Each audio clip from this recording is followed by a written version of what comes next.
Dear Tladi, thank you for being with us.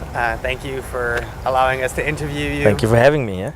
To begin, where does the question of head of state immunity currently reside as it pertains to the International Criminal Court?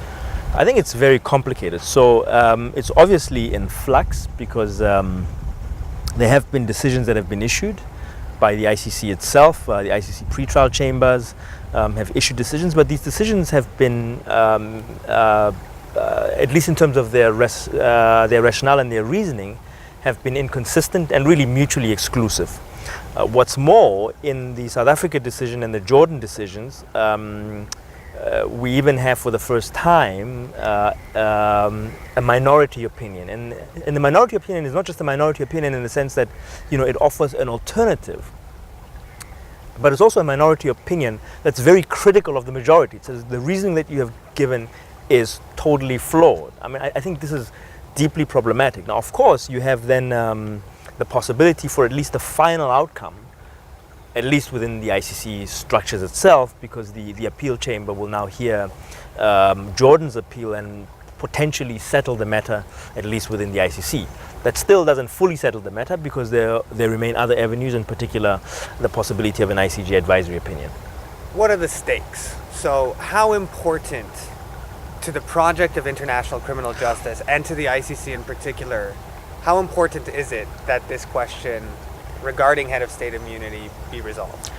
It's critically important. I mean, so on the one hand, we shouldn't overestimate its importance because, of course, it's not as if most of the prosecutions are against heads of state, but of course there are other individuals with immunity. So it's critically important that the issue is resolved. It doesn't only concern one person, right? I mean, there are issues that are under preliminary analysis right now, which potentially could affect persons with immunity, right? So it's appropriate that it'll be a good thing if it's handled appropriately, or else there'll be serious difficulties if, for example, the office of the prosecutor decides to open investigations, for example, in Palestine, right? I mean, there'll be issues there, and the decisions of the pretrial chamber and the extent to which that could be affected are, one, problematic, and two, also in conflict, right? So it's extremely important that there's a finality, or else there'll continue to be uncertainty with respect to this really critical point,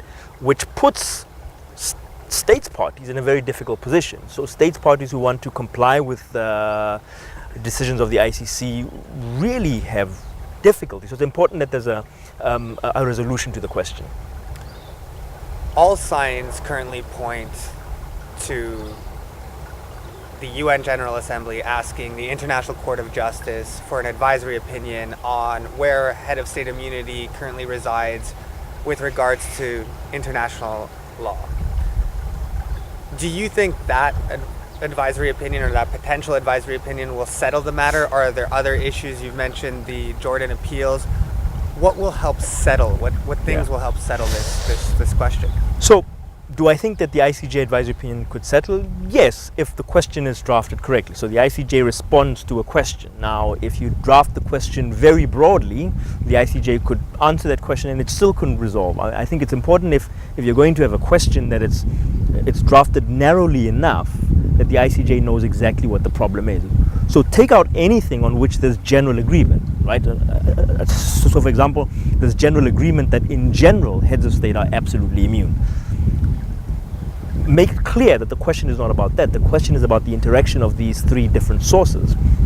I think if you can pose the question correctly, then the ICJ can offer a response that can contribute to a solution. It's important to say it can contribute to a solution because, of course, ultimately the opinion that comes out from the ICJ would be an advisory opinion, which in itself is not binding, but it definitively spells out what the content of the legal rules are. So nobody is bound to act consistently with a judgment, but because it says these are the rules of law, if you act inconsistently with them, you are violating the law, not necessarily the judgment. So I think it'll put states in a position where they have to clarify the situation, and the easiest way to clarify it would be on the basis of the advisory opinion to then have an interpretive declaration saying, on the basis of this is how we interpret the relationship between Article 98 and 27 and the UN Security Council resolutions.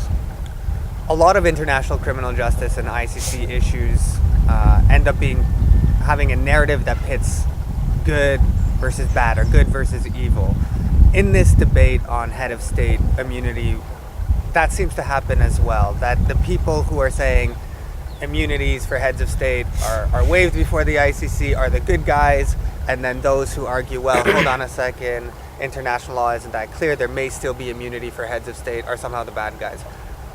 How do we get beyond that to a perhaps a place of respectful dialogue despite disagreement on this key issue? So the conversation has to move to talking about how to gradually shift law into a place where there is comfort between the fight against impunity on the one hand, but also the respect for immunity, because it does serve a particular function. So the really key question is sort of how to achieve that optimal balance between the fight against impunity and the respect for immunity. I think it is important to point out, though, that sort of what you call the good versus bad, what I call the hero-villain approach, it's really damaging, because it prevents this kind of a discussion where we say, let's identify the problems, and then having identified the problems, let's think about possible solutions.